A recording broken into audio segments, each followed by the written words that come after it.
복지제도에 도움이 절실한 고위험군에 분류된 사람이 올해 52만 명이 넘었지만 실제 지원까지 연결된 경우는 절반 수준에 그친 것으로 나타났습니다.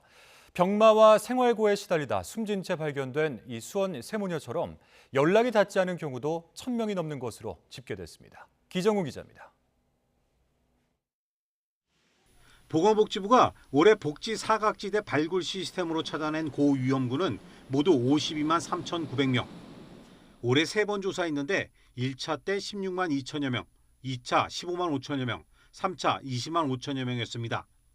하지만 이 가운데 공공이든 민간이든 실제 복지 서비스까지 연계된 경우는 27만 1천여 명으로 51.7%에 그쳤습니다.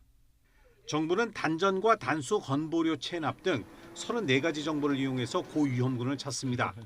이들 위기지구 정보 가운데 2개 이상이 포착되면 고위험군으로 분류해서 지원을 추진하는 겁니다. 병마와 생활고에 시달리다 숨진 채 발견된 이번 수원 세 모녀처럼 건보료 체납 정보 하나만 있는 경우 이 시스템에서는 걸러지지 않습니다. 특히 수원 세 모녀처럼 주소지에 살고 있지 않아서 연락이 닿지 않은 사람도 최근 조사 기준으로 1,177명이나 됐습니다.